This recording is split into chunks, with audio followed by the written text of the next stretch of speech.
pastor Neil, eu persigo o pastor Neil, tá, irmãos?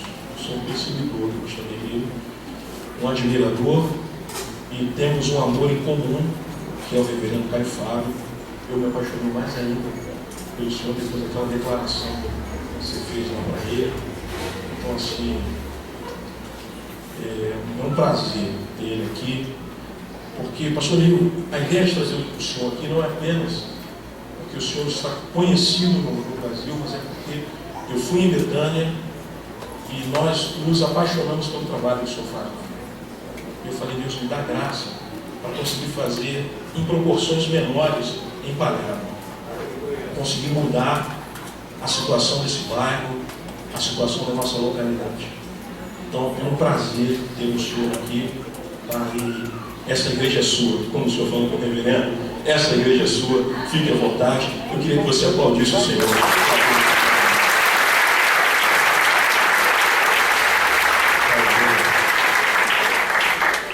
Uma alegria para os irmãos pela primeira vez, tomara que não seja a última, né?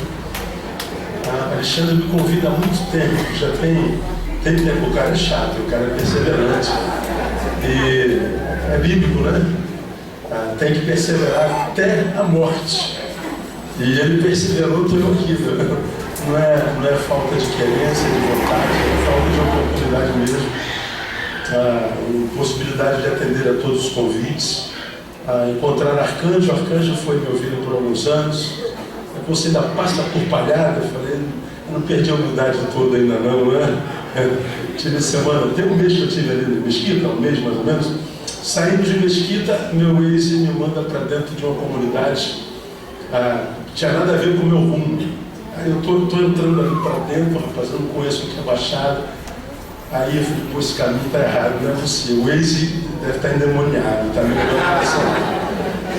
Aí eu paro para voltar. Quando eu paro, pula 4 cidadãos, ou cidadãos, né?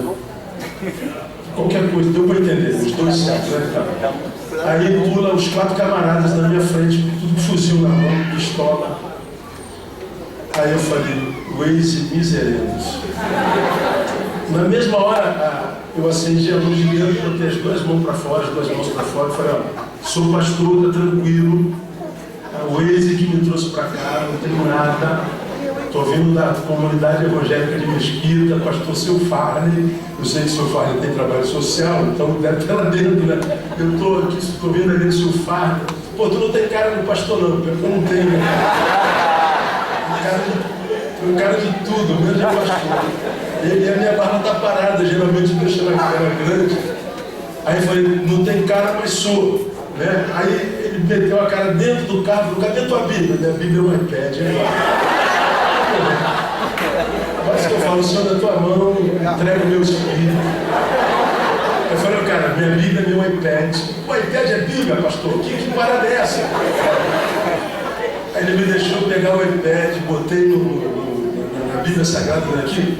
Aí ele falou, tu é pastor mesmo? Eu sou pastor. Pô, cuidado aí, pastor. Vai lá, ora por nós. Eu falei, até Jesus voltar, eu oro por vocês. Tranquilo que eu vou orar muito. E fui embora. Era para eu nunca mais voltar na Baixada Fluminense. Estou aqui. Glória a Deus. É a alegria dos irmãos. Eu espero poder ser bênção na vida dos irmãos. Deixa eu me dizer uma coisa. Nós acabamos de celebrar, amém? Eu queria celebrar agora com vocês. Um momento de celebração. Eu queria o seu cérebro. Eu queria o seu raciocínio. Já celebramos, já sentimos Deus, mas eu queria que a gente pensasse Deus um pouco, pensasse a palavra, que a gente tivesse aberto a palavra, lembrando que Deus quase nunca fala o que a gente quer ouvir. Ele quase sempre fala o que a gente precisa ouvir. Quem fala o que a gente quer ouvir não é Deus, é o pastor mercador, porque ele tem clientes, não ovelhas. Ele tem consumidores, não discípulos. Então, eu ainda não me rendi ao consumo dele no mercado. Então, toda vez que eu vou ministrar, eu tento fazê-los pensar. Para mim, Missão principal de um pastor é ensinar o seu rebanho a pensar, a caminhar com as próprias pernas. Para mim, pastorear não é criar cercas e proibir de. Não. Para mim, pastorear é derrubar as cercas e ensinar a ir com integridade. Que prende rebanho, ovelha no rebanho é o pasto, não é a cerca. Então eu prefiro um rebanho que pense e me questione do que um bando de descerebrados, massa de manobra que me enriqueça. Infelizmente, nós vivemos o pior momento da história do Brasil quando o assunto é evangelho. Bom, o Arcanjo está falando aqui que ele estava ouvindo o Jornal Nacional, não tem nenhuma palavra de coisa boa sobre o Brasil. Não tem, mas não tem mesmo. A gente não se arrepia mais quando ouve o Nacional. A gente tem vergonha de ser brasileiro. A gente viaja muito, quando a gente vai à América, dá vontade de voltar para o Brasil. Não dá. Não se tem mais orgulho, perdeu-se o respeito. Não há nada de bom no Brasil. Bom, isso é um diagnóstico. Agora, eu sempre que penso isso, ouço isso, eu faço minha culpa. Quem é culpado do Brasil estar como está? Somos nós, a igreja. Se o meu povo, que se chama pelo meu nome, se humilhar e orar e buscar a minha face, se arrepender dos seus maus caminhos, então eu ouvirei do céu, perdoarei os seus pecados e sararei a sua terra. Quando Deus tem um povo que vive como se fosse o povo de Deus, o resultado desse encontro de Deus com o povo, de um povo com Deus, é a terra sarada. Bom, se a terra está doente, ou Deus não cumpre promessa, ou nós não vivemos como deveríamos viver. O que você acha que é a realidade? Então, se de um lado diz a palavra, o Senhor é meu pastor, nada me faltará, está dizendo o sal que não salga, não serve para nada, a não ser para ser jogado fora e pisado pelos homens. Então nós temos que repensar a nossa identidade. Porque nossos templos nunca estiveram tão cheios. Nossos encontros, nossos ajuntamentos. E uma das coisas que mais me encafifam na Bíblia, mais me causam reflexão e vergonha é como que 12 homens saíram a pregar o Evangelho. Quando chegaram numa determinada cidade, os líderes daquela cidade, longe de Deus e promíscuos, iníquos, declaram com espanto, espasmo e pavor: estes que têm transtornado o mundo, chegaram também aqui. Esses que têm alvoroçado o mundo, abalado o mundo, ele usa mundo. 12 homens saíram para pregar e alvoroçaram o mundo. Nós temos 42 milhões de evangélicos no Brasil e não fazemos cosquinhas num país. Como é que 12 homens sem microfone, sem avião, sem carro, no lombo de um burro, dentro de um navio, sem televisão, internet, sem Facebook, como é que 12 homens saem para pregar e vão se multiplicando e alvoroçam o mundo inteiro e a gente não influencia a nação? Tem alguma coisa errada, não tem? Então vamos pensar um pouquinho. Abra com a Bíblia 2 Timóteo 1,16.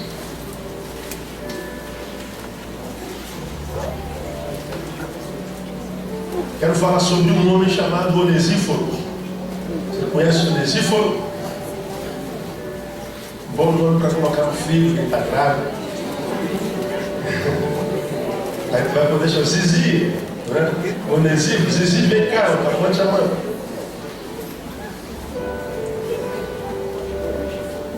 Um versículo só, o 1,16 de 2 Timóteo. Já abriu, amém? Olha o que diz o texto: o Senhor conceda misericórdia à casa de Onesíforo, porque muitas vezes me recriou e não se envergonhou de minhas cadeias. O Senhor conceda misericórdia à casa de Onesíforo, porque muitas vezes me recreou e não se envergonhou de minhas cadeias. Quem escreve isso é Paulo. 2 Timóteo foi o último livro que Paulo escreveu na vida. Foi nesse livro que ele declara que ele já está sendo derramado como libação, e ele declara um dos seus textos mais conhecidos da Bíblia Sagrada: combati um bom combate, acabei a carreira e guardei a fé. Foi o último livro. Ele estava preso, condenado à morte, portanto com o futuro confiscado, já de posse da revelação de Deus que ali terminaria a vida dele, como terminaria a vida dele, e Paulo está preso. É degolado naquela semana, mas antes disso, ele se preocupa em escrever, agora velho pastor, a um jovem pastor que estava começando agora, Timóteo. Então 2 Timóteo é o velho pastor, no fim de carreira, escrevendo ao jovem pastor, no início de carreira, dando conselhos preciosos para que o jovem pastor não cometesse os mesmos erros que ele, e que não tivesse que passar, se não fosse necessário, pelo mesmo que Paulo passou por causa dos erros que cometeu. Então é o velho do final aconselhando ao jovem do início. Então 2 Timóteo para mim é um dos livros mais ricos da Bíblia Sagrada. Paulo só dá conselhos de vida. Paulo não se distrai com missão, com doutrina, com teologias desnecessárias, filosofia. Não, ele só fala de relacionamentos de entranhas. Ele fala sobre a vida entranhável. Ele dá conselhos extremamente humanos para Timóteo. E aqui nesse versículo único, você vai ver como é que a gente aprende tanta coisa. Paulo revela duas coisas precípulas. Primeiro, ele deixa claro para Timóteo, o que está começando a carreira cristã, que a ambiência da igreja de Jesus, na qual ele foi chamado a ser pastor e na qual ele viveria, a ambiência dessa igreja é ambivalente. A ambiência da igreja para a qual Timóteo é chamado a ser pastor é essa relação de ovelhas que compõem o rebanho de Deus, embora de Deus, é ambivalente, é antagônico, é dicotômico. Aonde, pastor, que isso está na Bíblia? Onde é que isso está no texto? Bom, ele diz assim: Timóteo, você sabe que eu estou preso e condenado à morte. No capítulo 4, quando você lê, ele começa falando de discípulos que o abandonaram. Demas me abandonou, tendo amado no presente. Crescente foi para a Galácia, fulano foi para a Dalmácia, Alexandre o Latueiro me fez muito mal. Na minha primeira defesa, quando ele esteve diante do imperador, ele diz: ninguém apareceu para me defender. Ele diz: só Lucas está comigo. Por que Lucas ficou com o velho pastor? Porque além de ter sido abandonado por todos os discípulos, todos, na sua primeira defesa diante de Roma, nenhum amigo, nenhuma ovelha, nenhum discípulo apareceu para dizer: esse homem não é isso que vocês estão dizendo. Ninguém que tinha sido alvo da bênção de Paulo estava lá para dizer que aquele homem é uma bênção. Ninguém. Paulo acabou a vida sozinho. Aí ele diz: só Lucas está comigo. Por que Lucas ficou com Paulo? Qual era a função de Lucas? Médico. Paulo estava preso injustamente, condenado à morte, abandonado e doente. Lucas falou: eu não posso abandonar o velho. Todos já o fizeram. Eu tenho que ficar aqui porque o velho vai morrer amanhã. E Lucas ficou. Agora, embora Paulo tenha sido abandonado por todos da igreja, seus discípulos, suas ovelhas, ele diz: Onesíforo não. Onesíforo não se envergonhou das minhas cadeias. Me recriou muitas vezes. Então ele está dizendo: Timóteo, não se iluda com a igreja de Jesus. Olhe para a igreja, mas olha com um olhar realístico e não romântico. Você vai pastorear gente, e gente é igual em qualquer lugar. A ambiência da igreja, como qualquer ambiência, é ambivalente. Você vai ter gente que vai dizer tão junto e te abandona. Você vai ver gente que diz eu te amo e te dá uma facada por trás. Você vai ver gente que diz conta comigo e na hora você vai se ver só. Mas você vai ver também, ainda que minoria, Gente que vai dizer estamos juntos e vai estar lá também em nome de Jesus. Então, a ambiência da igreja é a ambivalência. O pastor ensina que viver comunitariamente é viver, portanto, dialeticamente. É viver esses antagonismos. Então, ele está dizendo, Timóteo, a igreja de Cristo não é perfeita. Mas há um outro saber aqui revelado nesse versículo. Paulo ensina a Timóteo que por mais que alguém seja sábio, por mais que alguém seja ungido, por mais que alguém seja cheio do Espírito Santo, por mais que alguém seja usado por Deus, por mais que alguém seja grande na história dos homens e usado por Deus de forma tão poderosa, ele está dizendo, a despeito desse homem ser tudo isso, Timóteo, ele sempre vai precisar de alguém. Paulo está dizendo que ninguém pode sozinho, Timóteo. Paulo foi quem foi. Paulo fez 3 viagens missionárias e essa viagem a Roma, que também foi missionária. Paulo evangelizou os 4 continentes. Paulo foi o homem que mais escreveu na Bíblia Sagrada. Paulo tinha autoridade de Deus ao ponto de o demônio dizer, eu sei quem é Paulo. Paulo era o homem mais sábio que a Bíblia conheceu. Chegou e levou o evangelho onde nenhum outro apóstolo conseguiu levar. Esse culto só acontece porque Paulo existiu. Ele foi levantado apóstolo aos gentios. Eu conheço a Jesus, você conhece a Jesus, porque Jesus parou Paulo na estrada de Damasco. Glória a Deus. Paulo foi o cara da Bíblia. Mas a despeito disso ele está dizendo, olha, eu só suportei Timóteo porque Onesíforo estava lá. Ele não se envergonhou das minhas cadeias. Ele está dizendo, Timóteo, ninguém pode sozinho. Você está ouvindo essa palavra, meu? Catuca a mão e fala assim, sozinho você não pode.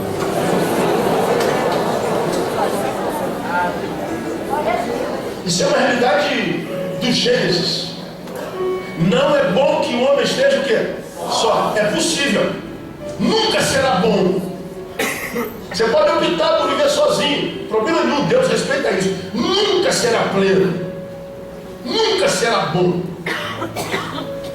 Mas o triste é que essa ambivalência relacional, essa trairagem, traição, abandono que a gente vive no nosso meio, quase sempre nos empurra para a solitude mesmo. A gente tem dificuldade de acreditar nas pessoas. E por causa dessa dificuldade gerada na relação, nós somos empurrados para o nosso mundo individual, individualista. E a gente aqui, porque tem redes sociais, deixa de viver relacionamentos humanos, são só relacionamentos virtuais. E quando a gente não desenvolve relacionamentos humanos, a gente vai perdendo a humanidade gradativamente, sem perceber. Aí acontece de a gente ter 20 mil seguidores no Face, 30 mil amigos no Face, mas não tem 5 pessoalmente. A gente está sempre no Facebook, mas não está mais no Face to Face. E a humanidade só se alimenta na humanidade. Quanto menos relações humanas, menos humanidade dentro de nós. Bom, isso responde por que tanta monstruosidade entre os homens hoje. Humanidade só se alimenta do humano.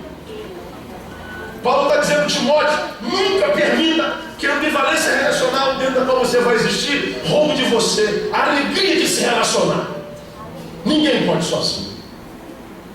Então Paulo, sobretudo, está dando um conselho explícito a Timóteo. Timóteo, você vai caminhar numa estrada onde você vai ver muita desgraça, onde você vai ver muita dor nas relações, onde você vai ver muito deserto muita gente no deserto por causa das dores produzidas nas falsas comunhões. Então você vai encontrar um mundo muito sem graça. Então ele está dizendo, nesse mundo sem graça, Timóteo, seja uma fonte de graça para alguém.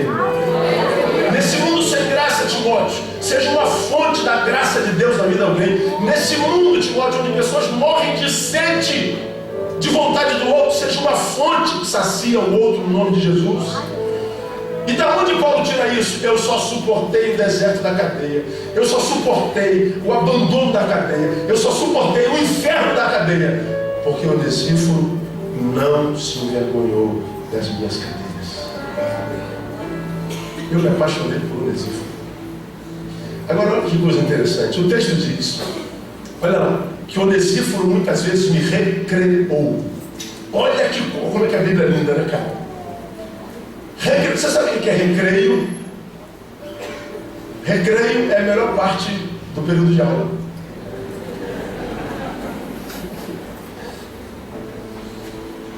Eu sou de humanas, eu nunca aprendi exatas, por exemplo. Temos professores de exatas aqui. Eu não sei matemática, eu não sei química, eu não sei física.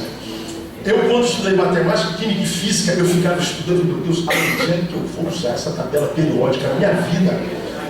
Essas equações da matemática que levam 3 dias para acabar, eu falei, aonde que eu vou usar isso? Meu Deus, isso é uma ironia! Mas eu tinha que estudar, não tinha jeito. Quem é de exato, o cara fica louco de paixão e goza com aquilo. Mas quem não é de exatas odeia matemática, química, física. Eu não sei nada de matemática, química e física. Desculpa a meu confusão de pecado. Agora tu imagina os primeiros tempos, uma aula de química, uma aula de física, uma aula de matemática. A nossa alma fica clamando pelo recreio. Toque-se na aula. O recreio é o melhor período da aula. Mas isso é bobagem. O lindo é que essa palavra recreou no grego é a palavra anepsuxen, cuja raiz é anepsuko, que literalmente significa refrigerar.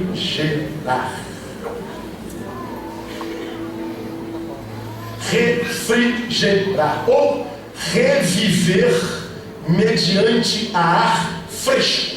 Quando Paulo diz assim, Timóteo muitas vezes me recreou, ele está dizendo nesse inferno existencial que eu estou, nessa masmorra, nesse pequeno mundo infernal, dolorido, injusto, nesse ar quente, qual o arquétipo do inferno, esse tempo de agonia, de deserto, só foi possível, porque quando Onesíforo chegava, era como se o ar-condicionado, o ar refrigerado fosse ligado, e ele modificava o ar daquele inferno e transformava aquele inferno no ar suportável.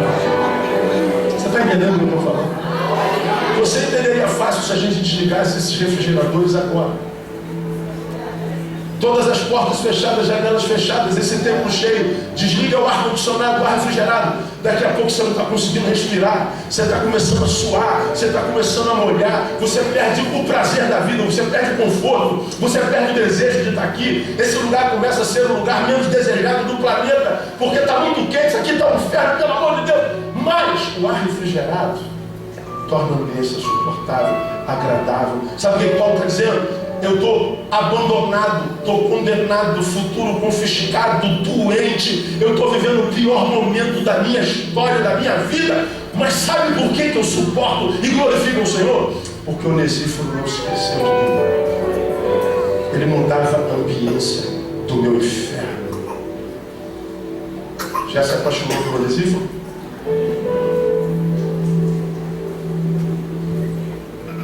Agora escuta.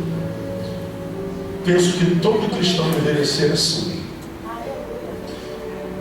Eu tenho certeza que quando Jesus pensou a igreja, ele pensou que a igreja fosse uma igreja composta de onesíforos, que na terra mudasse os ares e transformasse o lugar onde ele plantou a sua igreja num lugar apto para a vida e um lugar agradável de se viver. Na cabeça de Jesus ele sonhava que toda vez que um onesíforo, ainda que nem eu, chegasse perto de alguém, a vida desse alguém nunca mais fosse a mesma.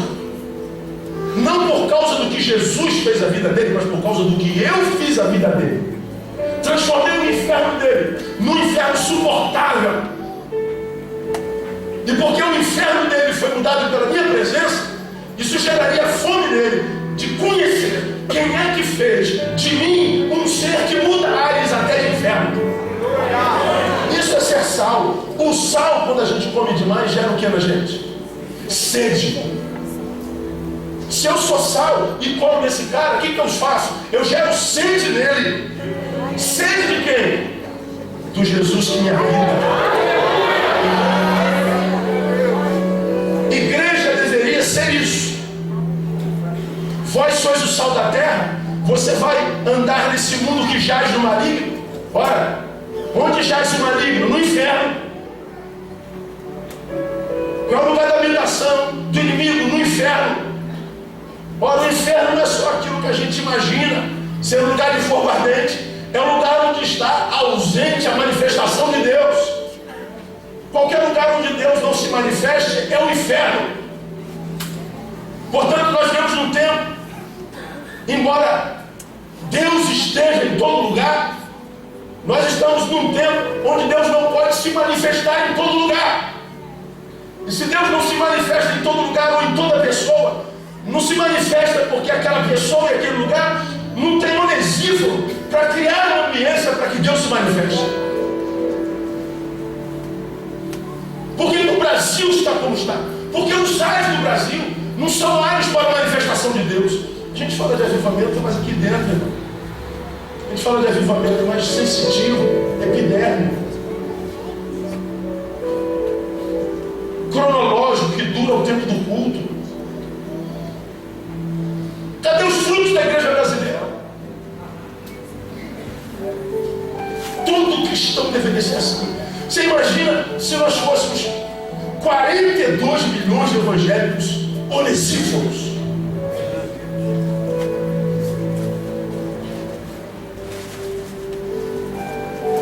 Nós sairíamos para marchar para Jesus na rua, mas uma marcha que não produz diferença alguma na nação. Eu li um texto de um economista americano essa semana. Ele falou: que país é esse que leva milhões de pessoas para marchar por Jesus, e na semana seguinte leva milhões de pessoas para marchar pelos gays, mas que não leva ninguém à rua para protestar contra a corrupção? Que país é esse?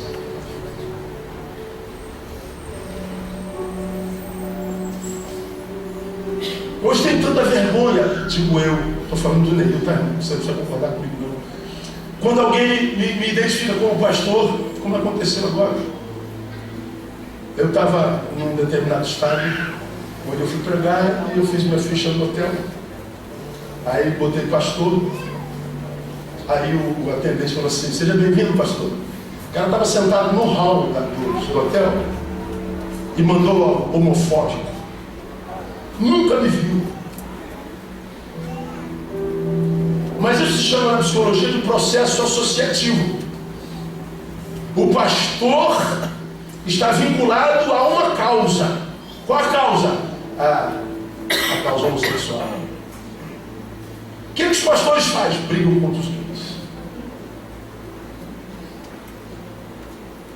Se o pastor não está vinculado à causa de gênero, ele está vinculado a uma causa econômica. Porque pastor hoje é sinônimo de ladrão. Estou eu com a minha moto num posto do Recreio. Mandei encher o tanque. Quando eu fui ver, minha carteira não estava na mochila. Minha filha tirou dinheiro para ir para a faculdade, que se eu botar dentro da mochila. Aí eu falei: cara, aí agora para explicar para o cara. Falei: pô, brother, eu tô sem dinheiro aqui, deixei a carteira em casa. Falei: pô, irmão, tu quer me dar volta? O cara: não é, pô, diante de Deus, minha filha tirou, tá, pô, mas eu moro aqui pertinho, eu posso ir lá pegar, pô, tu tá deixando o cabelo, tá, irmão? Falei: pô, cara, não tô mentindo pra você. Não, cara, eu vou ter que tirar a gasolina, pô, a gasolina não vai sair. Hoje tem tanques, inclusive da moto que eu tenho, não dá para tirar gasolina. Falei: cara, como é que a gente vai fazer? Aí eu caí na besteira de falar que eu era o quê? Putz, não tem que eu estava com a cabeça. Aí eu falei: pô, irmão, pode confiar, eu volto, eu sou um pastor. Agora sai daqui! Ele falou com um sorriso debochado: agora é que você não sai daqui! Eu saí. Falei: posso deixar meu relógio? Meu relógio é diesel, que eu comprei por $80 nos Estados Unidos. No Brasil custa 1.500. Posso deixar meu relógio? Ah, pô, isso aí não pode. Deixa nem voltar mais se eu quiser. Nós deixei. Fui em casa, estava uns 5 quilômetros, ou seja, de casa. Trouxe o dinheiro e falei para ele: Deus te abençoe, brother. Não julgue todos por alguns. Tem gente que presta funcionário de posto e tem gente que não presta funcionário de posto. Tem pastor que não presta e tem pastor que presta. Deus abençoe você em tua casa. Peguei meu relógio de futebol e fiquei pensando: como é que o mundo olha para nós hoje?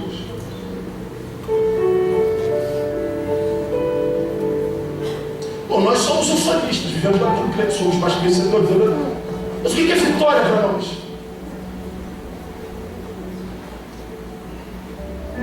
Nosso conceito de vitória mudou porque nós mudamos o Evangelho. Por que nós não somos como Onesíforo? Por que nós não salgamos como ele? Por que nós não mudamos os ares das pessoas com as quais a gente se encontra? Por que nós mudamos os ares da rua onde a gente está plantado? Por que nossa igreja não muda os ares da cidade, do país? Por que, se nós somos tantos? Por que nós não somos como Onesíforos?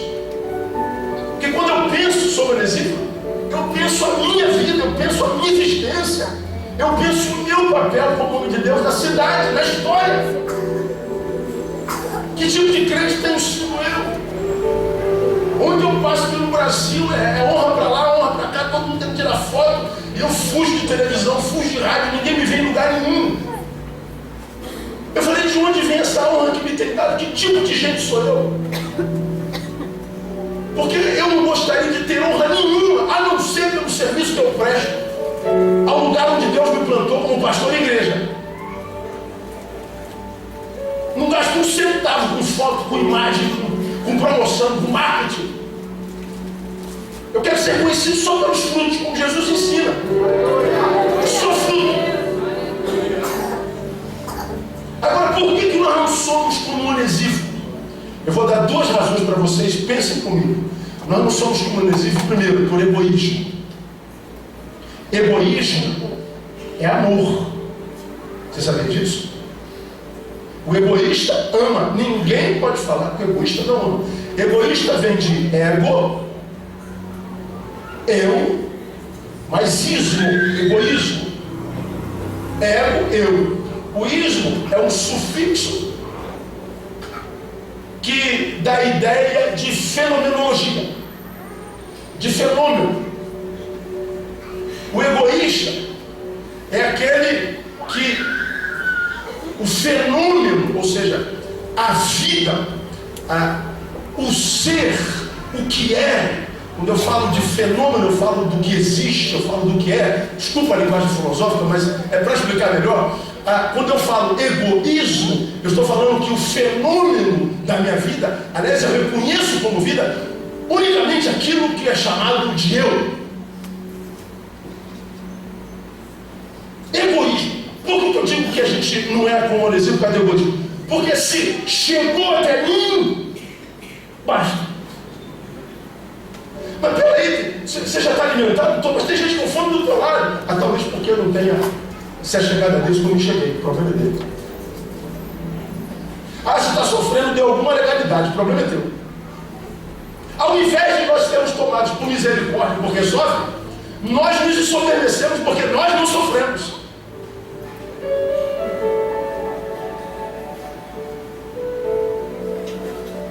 Nós fomos alcançados pela graça e não sofremos nem um pouco por alguém que não foi. É como disse Moody. Moody disse assim: se você diz está indo para o céu e não se preocupa em levar ninguém para lá, então não é para o céu que você está indo. Você diz: eu estou indo para o céu, não se preocupe em levar ninguém para lá contigo, então não é para o céu que você está indo. Você está enganado. Porque quem está indo para o céu não se conforma em ir sozinho. A gente não se conforma em receber sem compartilhar. Agora, o egoísmo é uma realidade entre nós. E qual é o problema do egoísmo? O egoísmo, ele deforma a estrutura do Evangelho. É a pior praga do Evangelho, o egoísmo. Porque deforma o Evangelho na sua estrutura, na sua coluna vertebral, na sua medula. Ele deforma o Evangelho na sua raiz. e deforma em 3 vertentes. Primeiro, na vertente missiológica. Como que o egoísmo deforma o evangelho na sua vertente missiológica? Ele deforma o evangelho, que é ide, e transforma o evangelho em vinde. O evangelho não é vinde, o evangelho é ide. Não são eles que têm que vir à igreja, é a igreja que tem que ir a eles. É ide. Agora, o egoísmo fez com que fôssemos de ide a vinde. Qual é a gravidade disso? O ide é secundarizar o eu. Vamos imaginar que está eu e o Iver. O evangelho é ide. Ora, se o evangelho é ide, quem é o ide? Eu estou de posse da ordem. Eu sou igreja. Neil e Iver, que nomes esquisitos. O evangelho é ide. Pense comigo, pense. Ide. Quem é o alvo? O Neil ou o Iver? Iver. É do Neil para o Iver. Agora, se eu transformo o evangelho em vinde, quem passa a ser o alvo? O Neil. Muda alguma coisa? Muda tudo. Eu já fui alcançado por Jesus, fui acometido por egoísmo, e ainda digo ao Iver: Iver, você quer conhecer Jesus? Vem até mim. E aí nós temos no Brasil o dia para ser salvo. Qual é o dia de ser salvo no Brasil? Domingo. Não tem que vir à igreja para ouvir Jesus? E mais, no domingo tem um horário para ser salvo. Qual horário para ser salvo? 7, 8 horas da noite, que é o culto da noite, que é o evangelístico. Você quer ser salvo, mundo? Vem à igreja. Ah, vem só domingo. Ah não, à noite. Porque terça-feira é libertação, quarta-feira da vitória, quinta-feira do poder, sexta-feira da restituição, sábado da alegria, domingo do sei o que, dos empresários, o evangelístico. É às vezes domingo à noite.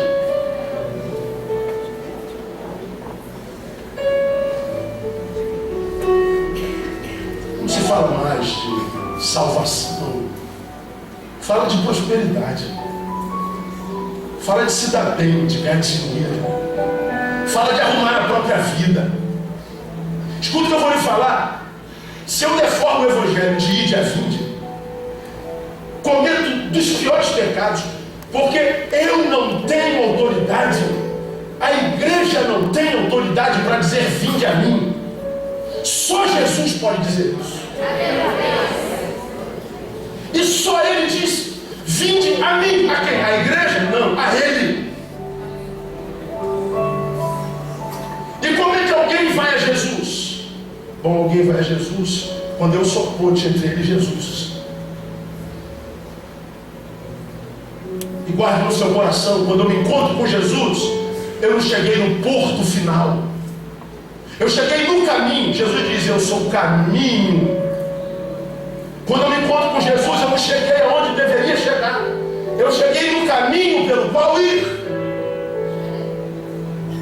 Agora, quando eu me encontro com Jesus, que é o caminho, para onde você acha que esse caminho me leva? Para o Iver. Jesus é um caminho que leva um homem ao outro, uma mulher a outra, um ser humano a outro. Por isso que a Bíblia diz: se alguém diz estar na luz de Deus e odeia seu irmão, até agora está em trevas, ou seja, mente. Se alguém diz estar debaixo da luz de Deus e odeia seu irmão, trata com indiferença seu irmão, ignora seu irmão, ele está dizendo: o discurso de luz é mentirosa. Por quê? Porque a luz de Deus só ilumina o caminho que me leva em direção a alguém. Se eu não estou indo em direção a ninguém, ainda que eu venha à igreja todo dia, eu vivo uma fé mentirosa. Agora, faça uma análise do que nós somos como igreja no Brasil. Veja se nós somos mais verdade ou mais mentira, do que eu estou pregando. Pregar isso causa curto-circuito na maioria da cabeça de vocês. Por quê? Porque a gente é ensinado o tempo inteiro que a gente tem que vir para a igreja. Quer ver onde começa o Evangelho? Paulo e Timóteo. Pelo que se alguém não cuida dos seus, principalmente dos da sua família, casa, nega a fé e é pior do que um incrédulo. Olha o que é a palavra. Se alguém não cuida dos seus, principalmente dos da sua família, está cuidando da tua família, irmão? Não, então você negou a fé. Pela fé nós somos salvos, pela fé vencemos o mundo, pela fé agradamos a Deus. Se a minha fé não gera em mim cuidado pela família, ele está dizendo: eu renego a salvação, eu renego a arma que vence o mundo, e eu perdi a possibilidade de agradar a Deus. Neguei a fé. Por que eu sou pior do que o incrédulo? Porque o incrédulo não crê, porque não conhece. A gente conheceu e abriu mão. Por quê? Porque não cuidou da família. Então, quando alguém se encontra de fato com a graça de Jesus, essa graça não leva a priori para a igreja, o leva para casa.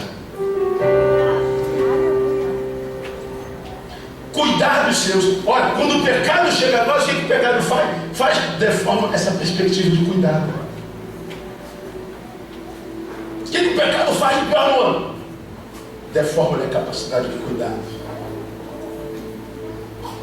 do zelo, do amor, da solidariedade, da bondade. Por que nós não somos uma igreja de onesífos? Porque nós perdemos a perspectiva do cuidado. Por que perdemos a perspectiva do cuidado? Porque a gente está ocupado demais cuidando de nós mesmos. A pergunta do egoísta é: o que Deus pode fazer por mim? Essa é a pergunta do egoísta. Agora, a pergunta do discípulo é: o que Deus quer fazer através de mim? O que Deus pode fazer por mim é vir a mim. O que Deus pode fazer através de mim é ir.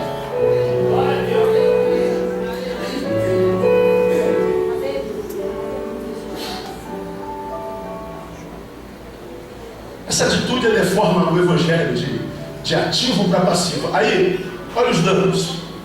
Alguns bem rapidinho. Por causa desse egoísmo, do ir e a vinde, por exemplo, julgamos um evento bem sucedido em função do número de gente que colocamos no templo. Se encheu o templo, foi o peso. Se tinha só 30, não foi legal. Por quê? É o número, pastor. Número, quem guarda de número é economista, cara. Uma alma vale mais do que o quê? O mundo inteiro. Mas uma alma não gera ônus para a minha imagem. Aí tu vem pelo Brasil afora. Eu não vou ministrar para menos de 500 pessoas. Eu não vou ministrar para 1000 pessoas. Eu não vou na Baixada Fluminense. Por quê? Porque bem sucedido é a igreja que coloca o maior número de gente aqui dentro. Agora, se essa gente não sai para servir ninguém, a gente colocou um monte de gente parasita. O número revela o fracasso. Olha só o defeito. Julgamos uma igreja avivada, renovada, ungida, em função do que acontece aqui dentro. Aí tu vai numa igreja, a igreja está pulando, todo mundo com que para a cabeça, bandeira de Israel correndo para lá e para cá, e tal, e toca o chifre, chama de sofá, e tal, e outra igreja ungida, poderosa, cheia da unção de Deus, e bola de fogo, anjo de fogo, espada de fogo, tudo de fogo, e igreja ungida. Agora tu vai numa igreja onde o povo está reverentemente adorando o Senhor, quieto. Falando só na altura que os ouvidos humanos precisam para ouvir. A consciência que Deus também não é sua. Aí você diz assim: essa igreja é fria e gelada. Por quê? Porque a gente julga a igreja avivada ao mundo em função do que acontece aqui dentro. Agora, uma igreja não é avivada, ungida, poderosa em função do que acontece aqui dentro. O sucesso não é em função de quanta gente pode dentro. Quem diz se a igreja é uma bênção ou não, se é ungido ou não, se é valor ou não, não são seus membros, é a comunidade que ela está plantada. Quem vai dizer o que vocês são é aquela gente que não está aqui dentro. Através do serviço que a gente presta a elas. Porque se a gente entra para adorar, mas não sai para servir, nós somos reprovados. Por quê? Porque o Evangelho, o seu sucesso, o sucesso do Evangelho, não se mensura pela quantidade de gente que entra para adorar, se mensura pela quantidade de gente que sai para servir. Aí eu te explico, Alexandre. Vamos imaginar que a sua igreja tem 300 membros. Desses 300 membros, 20 servem alguém. Vamos imaginar que cada 20 dos 300 sirva a uma pessoa lá fora. Então nós estamos servindo a 20 pessoas. Qual o tamanho do teu rebanho? 20 pessoas. E os outros 280? Consumidores.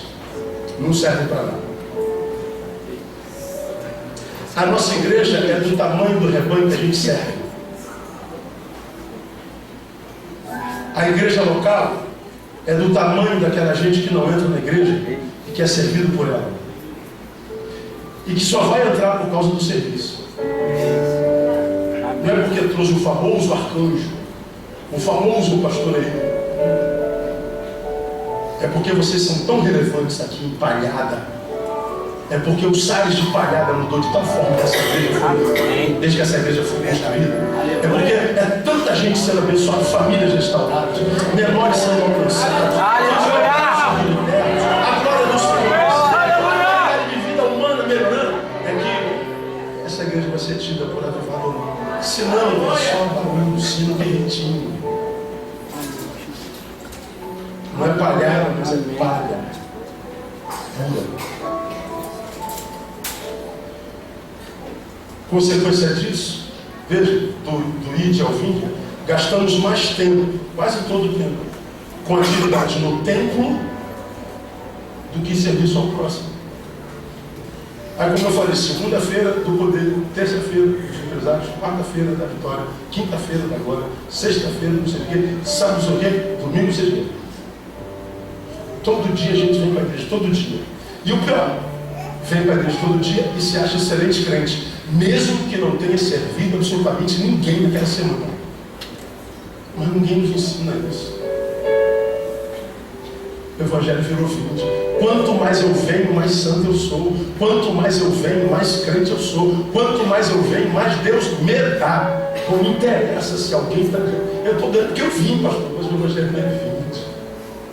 É id. O resultado disso é que a igreja evangélica vive um abandono histórico, existencial, com relação à geração dentro da qual ela foi levantada a existir. Nós abandonamos a história da nossa geração, nós abandonamos a história do nosso bairro, nós abandonamos a história, nós abandonamos. Aí, porque o abandono histórico existencial na realidade, você não vê a influência dos evangélicos na cultura brasileira. Cadê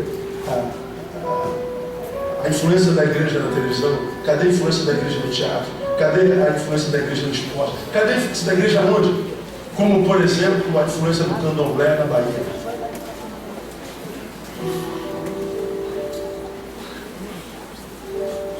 Por quê? Porque o evangelho é vinde. Nós nos afastamos da cidade e nós abandonamos a cidade, aquele na qual ela jaz, no qual ela jaz. Cometemos um abandono histórico existencial terrível. A gente vai dar conta a Deus por isso. Vou dar um exemplo prático para vocês. Ó.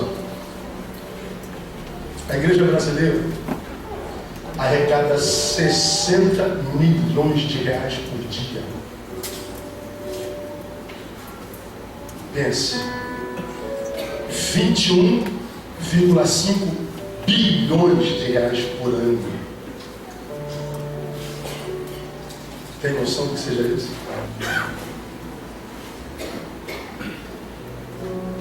21,5 bilhões é quase metade da receita da cidade de São Paulo. O que a gente faz com esse dinheiro todo? Cadê nossas obras sociais?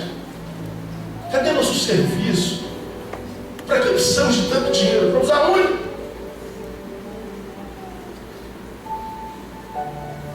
Bom, liga a televisão e vê onde está esse dinheiro. A despeito disso, a média de investimento em missões transculturais, por exemplo, de um crente brasileiro é de 1,30.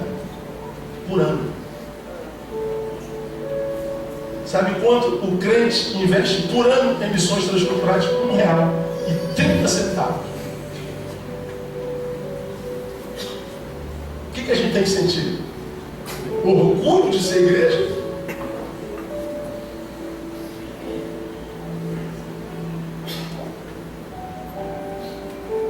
Cidade, ó. O Escritório sobre Drogas e Crimes das Nações Unidas publicou agora em 2014 as 30 cidades mais violentas do planeta. O Brasil tem 11 das 30 cidades mais violentas do planeta. Entre as 11 estão das 5 mais evangelizadas da nação. Entre elas, Maceió é a 5ª mais violenta do planeta, Fortaleza a 7ª, João Pessoa a 9ª, Vitória a 14ª, Goiânia 28ª. Estão entre as cidades mais evangelizadas do Brasil. Entre elas está o Rio de Janeiro também. E na cidade, as áreas mais evangelizadas, ó, Baixada Fluminense, São Gonçalo, estão entre as mais violentas do estado.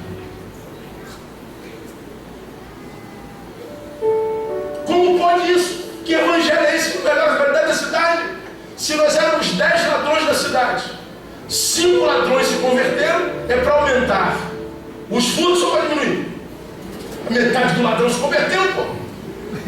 E se dos 10, 8 se convertem, só tem 2 ladrões na cidade, é para aumentar o furto ou diminuir? Diminuir. Mas por que tem 42 milhões de evangélicos e o furto aumenta? E a corrupção aumenta? E o suicídio aumenta?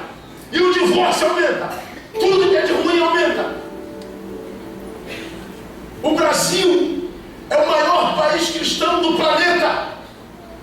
Mas tem entre os países que se examina o IDH, o Índice de Desenvolvimento Humano, é o país de número 79. Nós estamos lá embaixo no Índice de Desenvolvimento Humano, uma das piores qualidades de vida do mundo. Que evangelho é esse? Bom, é o evangelho do... Só celebração, não tem celebração.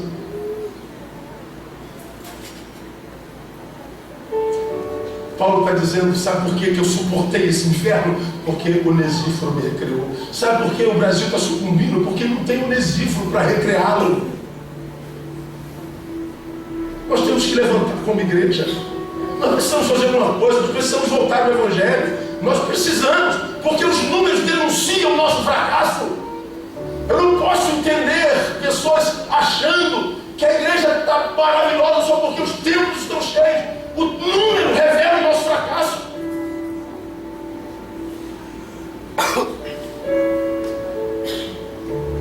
Nós somos o sal. O egoísmo deforma o Evangelho na questão missiológica, mas deforma na questão conceitual também. Quer ver uma coisa? Quando eu digo deforma o Evangelho conceitualmente, eu estou dizendo que o egoísmo deforma conceitos do Evangelho que, se deformados, não pode nem chamar mais o Evangelho de Evangelho. Vou dizer para vocês, olha só, alguns conceitos mudados. Oração. A oração virou sinônimo de petição. Vamos orar? Vamos pedir. A gente só fala com Deus para tirar alguma coisa dele. Aí o que acontece? Nós não temos experiência na oração. Oramos muito menos do que deveríamos orar. Pensa, se a sua igreja, seu pastor, dependesse da tua vida de oração, como é que estaria a tua igreja? Não precisa responder. Os crentes falam de oração, mas não oram. Oram muito menos do que deveriam orar. E por que nós oramos tão pouco? Porque nós oramos durante um tempo, não tivemos experiência na oração. Quem ora não tem experiência na oração, para de orar. E por que a gente não tem experiência na oração? Porque a oração virou sinônimo de petição. Mas não é não. Não, a Bíblia diz que nós devemos falar com ele com orações e súplicas. Súplica é uma coisa, orar é outra. Vocês divulgaram esse evento, disseram que o orador da noite seria o pastor Neil. Olha, eu sou o pastor Neil, estou proferindo a minha oração já há mais de meia hora. Pedi alguma coisa a vocês, né, cara? Eu estou orando. Aí o que acontece? A gente gente vai para a nossa devocional, para o nosso quartinho, lemos um versículozinho da Bíblia e vamos orar. Aí quase que pega uma lista de supermercado, meio quilo de paz, 2 quilos de gozo, 3 quilos de restituição, 4 quilos de poder. Vamos Jesus saber. Aí a gente vem e não acontece nada.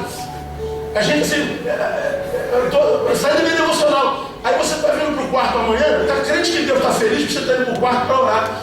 Você está vindo e Deus está dizendo assim, ó, lá vem um pidão. Lá vem um pidão.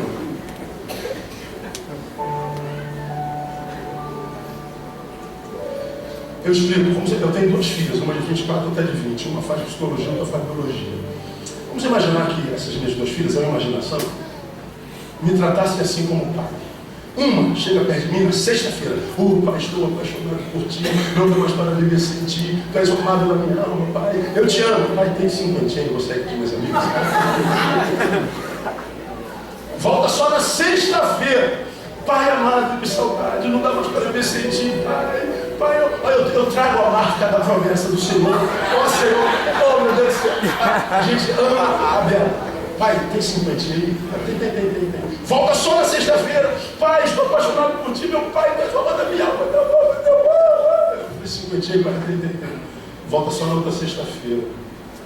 Mas vamos imaginar que eu tenho uma outra, que amanhece segunda-feira e eu ainda estou dormindo. E ela está indo para a faculdade de manhã, chega ela me dá um beijo. Beijão instalado. Pai, sua bênção. Pai, obrigado. Porque tu me deste um colchãozinho gostoso, Martinho, que é meu. Eu estou indo embora para a faculdade, só precisa de mim para mim, alguma coisa, pai. Não, minha filha, vai com Deus, eu vou embora. No meio do dia ela mandou torpedo, saudade, pai, te amo. Ela chega à noite e pensa, pai, como é que foi seu dia? Foi bem, filha. Na terça-feira ela acorda de manhã e fala comigo. À tarde ela me manda um torpedo. À noite ela vem e pede peso. Na quarta-feira de novo. Na quinta-feira de novo. Aí eu falo, filho, você está precisando de alguma coisa? Não, pai, o dia que o senhor me deu domingo ainda está dando. Se eu precisar, eu falo com o senhor. Está tudo certo, está tudo bem. Tá, pai? Pai, te amo. Aí pula no meu colo, beija, me dá, morde a orelha, faz café. E sobe em cima de mim. E todo dia. Pense. Pensa que você vai responder. Qual das 2 filhas o pai ama mais? Qual?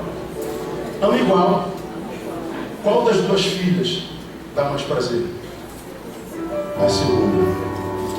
Porque uma diz que me ama, mas toda vez que fala comigo é para tirar alguma coisa de mim. E a outra fala comigo todo dia, não me pede nada. Porque ela sabe que o pai vai dar a ela antes dela pedir. Porque está com ela todos os dias. Ele diz que nunca vai faltar. Agora a igreja do ímpio só fala com Deus para pedir. Lição para casa para vocês. Durma hoje, mas antes faça uma oração de 3 minutos sem pedir nada. Mas eu vou falar o quê? Só sabe que você é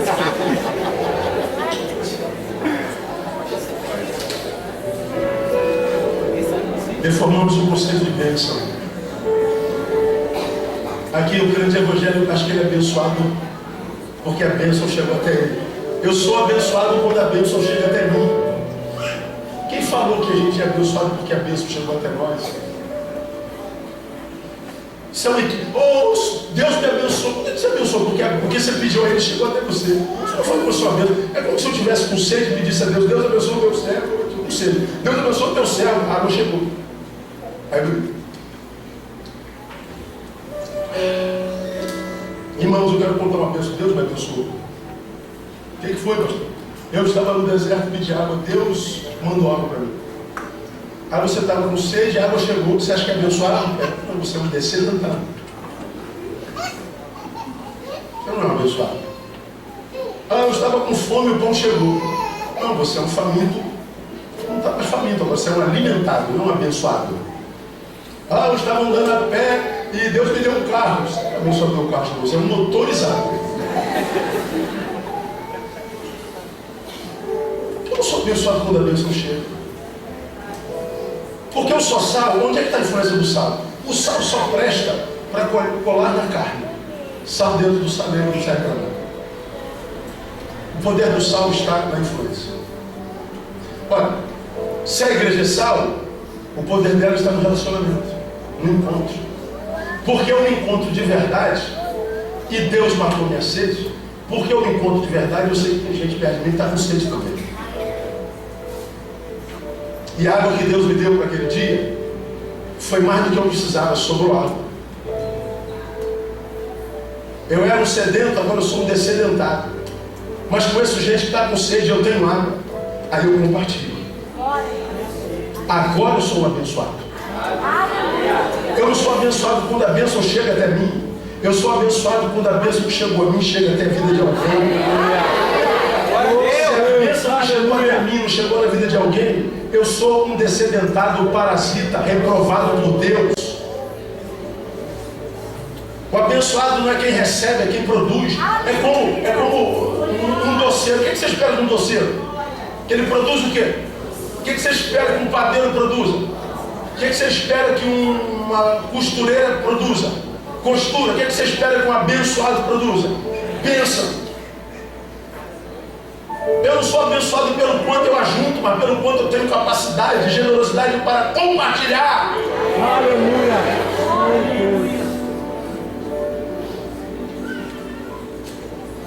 Mas isso é a igreja do Evangelho. Não é a igreja dos evangélicos, porque os evangélicos querem ficar ricos. A gente vive o gospel ostentação.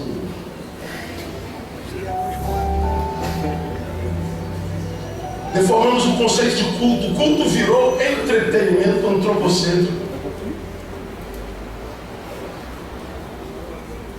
Deus tem uma bênção para você. Deus vai de você, Deus vai dar para você, Deus vai dar para você, Deus vai dar para você, Deus vai dar para você, Deus vai dar para você. Quem é o centro do culto? Você. Agora, aonde o homem é o centro não é o evangelho, é o humanismo. Foi Protágoras, século XVI, que disse que o homem é a medida de todas as coisas, é o centro de todas as coisas, e todas as coisas convergem nele. Isso no evangelho é humanismo. No evangelho, o homem sai do centro para Jesus tomar o centro. É cristocêntrico. Então eu não venho no culto para me sentir bem, eu venho no culto para aprender. O culto é como um jogo de futebol. O que é o culto no jogo de futebol? É simples. Primeiro tempo, quantos minutos? 45. Está lá, Brasil e Argentina. E a gente corre para lá, corre para cá, chuta para lá, sua, cansa, cotovelada para cá, escondida, pontapé, xingamento, briga. O campo é mundo e a gente está brigando. Depois de 45 minutos, o que acontece? Intervalos, quantos minutos? 15. Depois de 15 minutos a gente faz o quê? Volta para o campo. E a gente vai pernada, chutada, xingamento, a gente quer vencer, a gente quer derrotar. Bom, onde entra a igreja nisso? A igreja é os 15 minutos.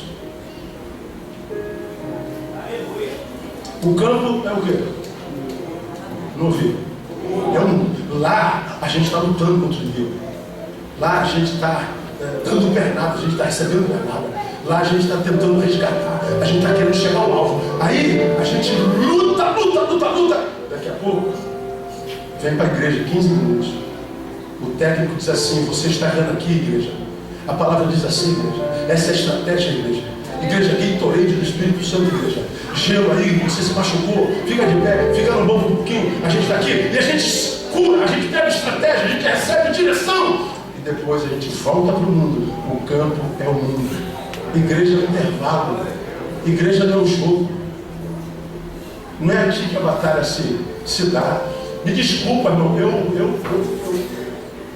Eu dou gargalhada com o que a igreja brasileira chama de libertação. Nossos cultos de libertação, a gente está lutando contra um demônio que vem para a igreja.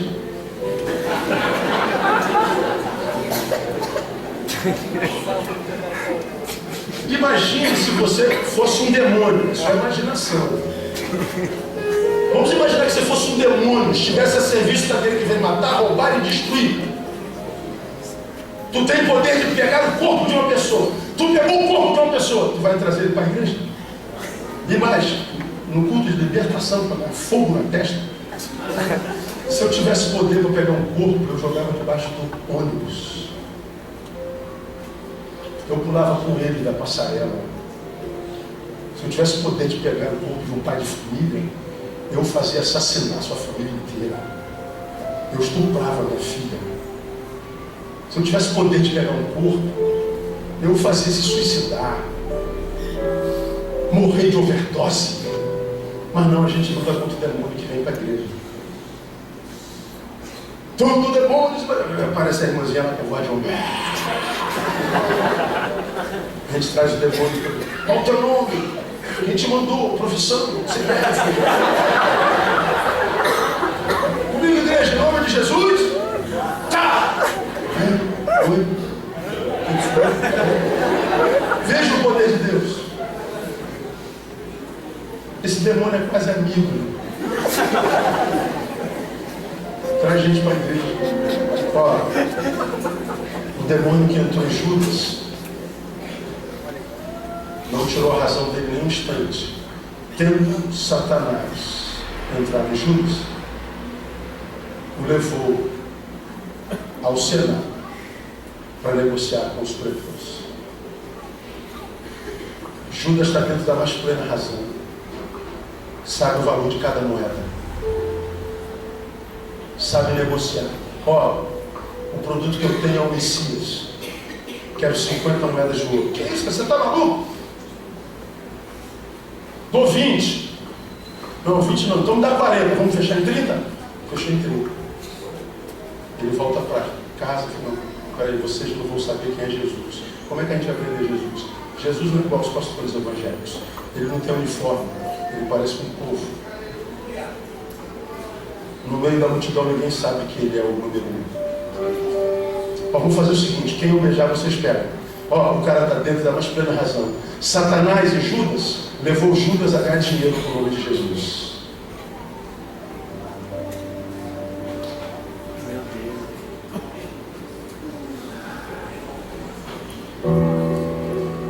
Não preciso falar mais nada, né? A igreja deformada mudou o conceito de santidade. Santidade virou comportamento. Aí o sujeito não faz mal para ninguém, anda de terno e gravata, não usa barbucha, fala a língua dos anjos, serafins, querubins e arcanjos, mas nunca deu uma alma para Jesus. A vida dele não influencia nada, nem lugar nenhum, nem coisa alguma.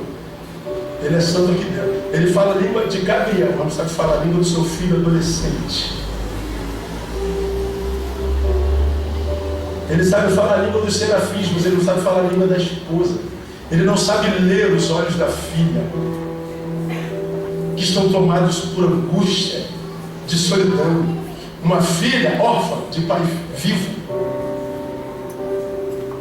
Uma esposa viúva de marido vivo. Um marido viúvo de esposa viva. Que não sabe falar a língua que o silêncio comunica. Mas ele fala a língua dos anjos. Porque santidade para ele é comportamento. Damos o conceito de igreja. Igreja virou um lugar onde a gente vai. Vai à igreja hoje? Um lugar. Não é mais um organismo vivo, não é mais o que a gente é. Um organismo vivo, saudável, transformador. E porque nós deixamos de ser o que a Bíblia diz que nós somos, viramos pensados.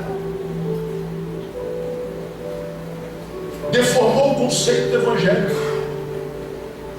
Na concepção missional e na concepção conceitual, por último, na questão existencial. Se isso é uma realidade, os dois, para que uma igreja existe? Na cabeça da maioria de nós,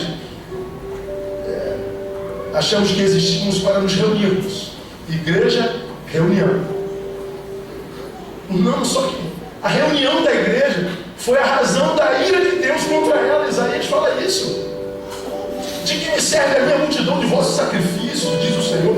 Estou farto dos holocaustos, carneiros, gordura de animais cevados. Não me agrada o sangue de novilhos, cordeiros, bode. Quando vindes comparecentes perante mim, quem requeriu de vós isso? Que viesses pisar nos meus atos? Não continueis a trazer ofertas vãs.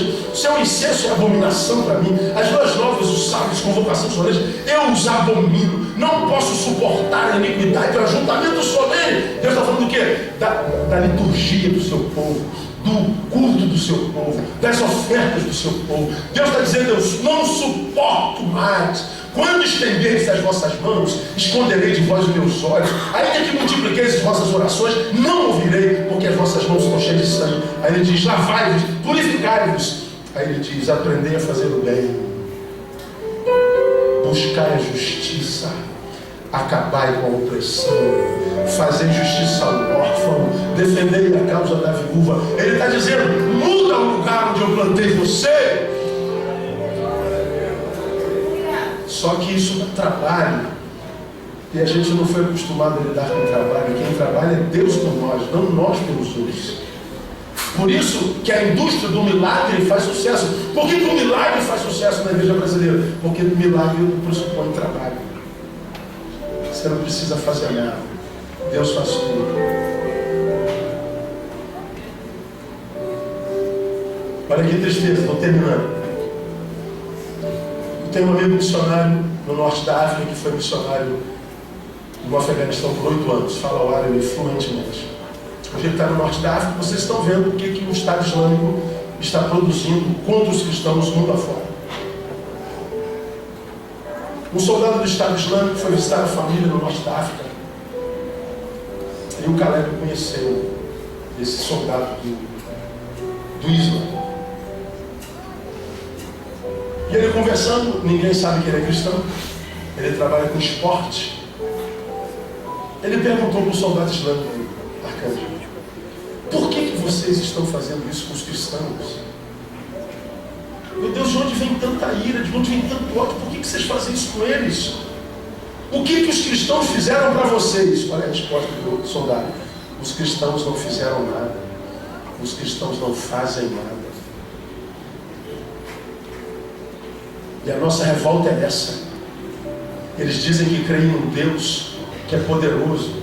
Eles dizem que creem no profeta Jesus Cristo, porque eles reconhecem Jesus como profeta, não como filho de Deus, mas como um dos maiores profetas. Eles dizem que têm fé, mas não fazem nada. Eles não produzem nada. A fé deles é teórica. Eles dizem amar a Deus, mas não mostram isso. Eles são uma farsa. Por isso nós queremos acabar com eles.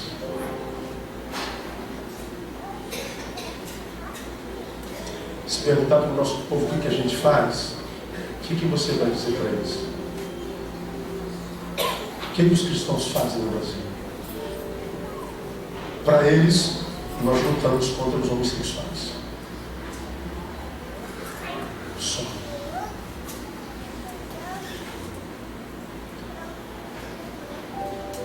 Por que nós não somos como Onesíforo? Ingratidão. O melhor, egoísmo, que produz tudo isso. E por que nós não somos como Onesíforo? Cabeia, ingratidão, que também é uma forma de egoísmo. O Novo Testamento não fala mais nada de Onesíforo. Só tem isso aí: me recriou e não se vingou dos meus pecados. Precisa falar mais? Fala mais nada, não tem mais nada de Onesíforo. Todavia, há um livro apócrifo chamado Atos de Paulo. É apócrifo, não entrou no cânon sagrado, que fala de Onesíforo e diz que Onesíforo se converteu na primeira viagem missionária de Paulo. E quando ele se converteu por intermédio de Paulo, ele hospedou Paulo na sua casa, e Paulo passou alguns dias na casa dele, fez da sua casa um porto, do qual ele viajava em cidades pregando o Evangelho.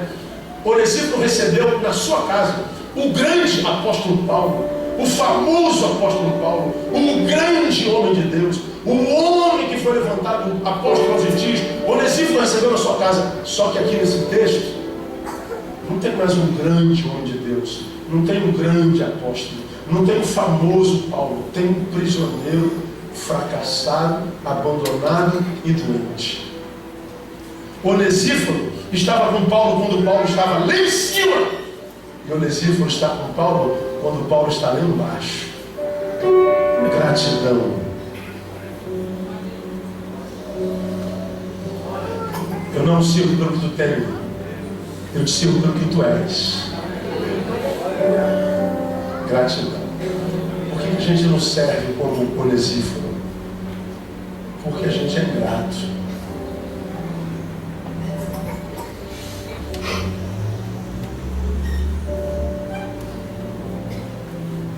Gratidão,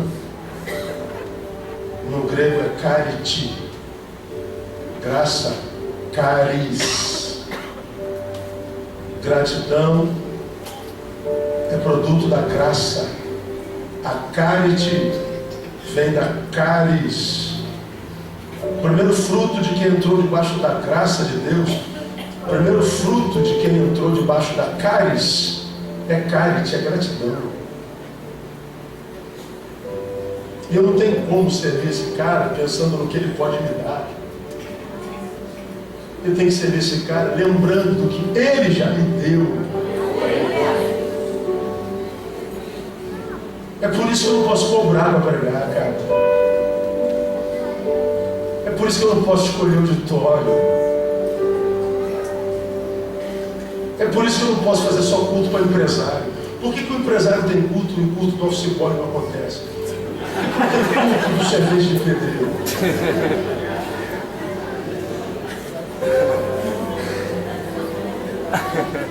Você acha que o presidente da empresa é mais importante do que a ascensorista da empresa para Deus? Pelo amor de Deus. Sirva o presidente, mas sirva o ascensorista também. Sirva o office boy, porque a recompensa vem do Pai de todos. Agora a gente quer recompensa o tempo inteiro. Faça que Deus te recompensa. Faça que Deus não te recompensa pelo que você faz. Deus te recompensa pelo que Jesus já fez. O que a gente faz agora é gratidão. O que a gente faz agora é semeadura.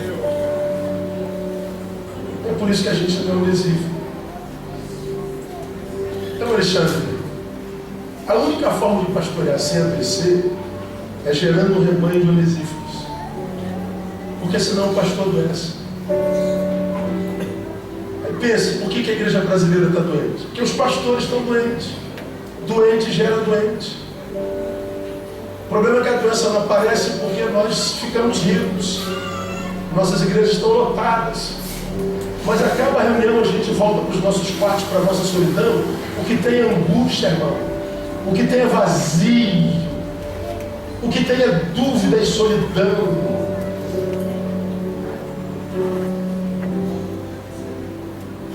Mas quando a gente chega aqui, aleluia, esse culto vai ser uma bênção, aleluia, Deus vai falar.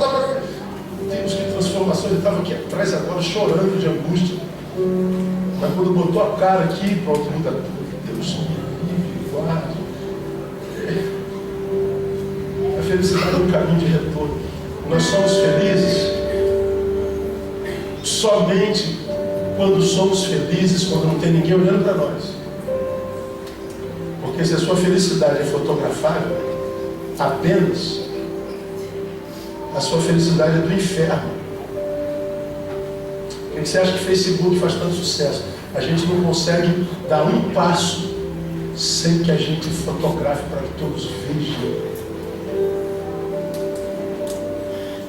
A gente não come mais um ovo sem que diga veja. A gente não suporta mais viver só para a gente. Nós somos uma geração, imagem, viciada na própria imagem. Ela precisa produzir a própria imagem, olhar para a própria imagem o tempo inteiro. Ela adora a própria imagem. E o pior, quando você publica, você precisa da adoração daqueles que te veem. Ele tem que curtir. Se ele não curtir, você fica com raiva. Nós somos uma geração imaginária, idolátrica. E o pior, o vício da própria imagem é um vício como qualquer outro, como do crack, como da droga. Nós não conseguimos mais fazer isso. Tente passar uma semana sem publicar nada a teu respeito. Sabe por quê? Nós não nos suportamos mais. Nós apenas não nos bastamos.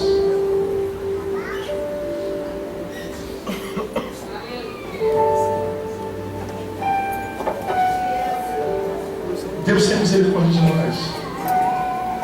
A minha oração, a minha esperança quando eu saio pregando esse Brasil afora é gerar em quem me ouve alguns onesíforos. Esse cara me abençoa demais. Esse cara me abençoa demais. E a minha oração é que Palhada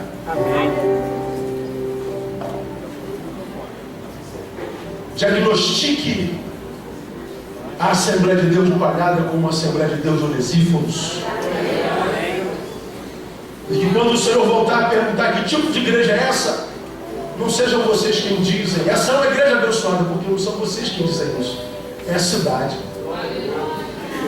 E a minha oração é que a cidade nos absolva no dia do juízo, porque nós existimos para mudar os ares, para mudar ambiências e recriar a vida do homem que está no inferno. Deus nos abençoe. Tenha misericórdia.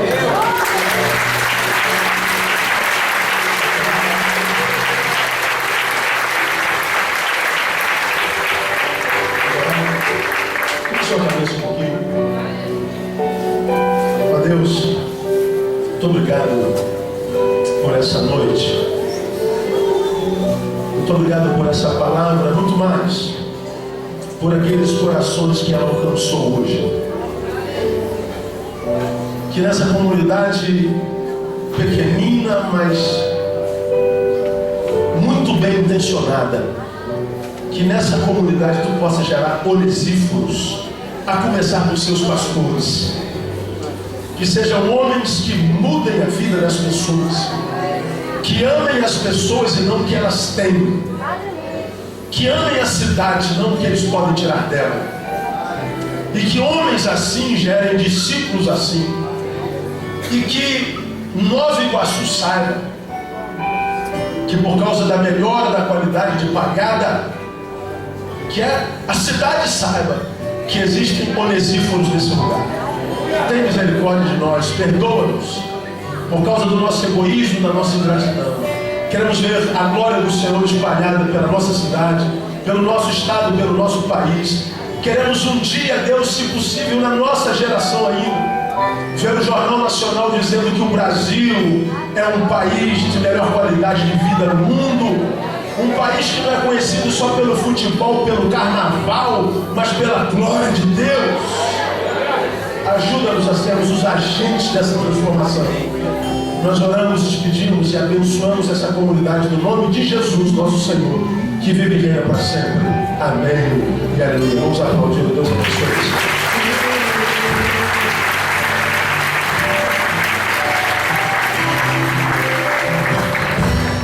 Quero aprender a ser reflexo da glória, mas ter a grandeza da tua humildade, compartilhar do teu amor e sua justiça, amar a verdade, a luz que é a tua palavra. Quero parecer mais contigo. Quero parecer mais contigo. Eu quero ser como tu, negar a mim mesmo e tomar minha cruz.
quero parecer mais contigo.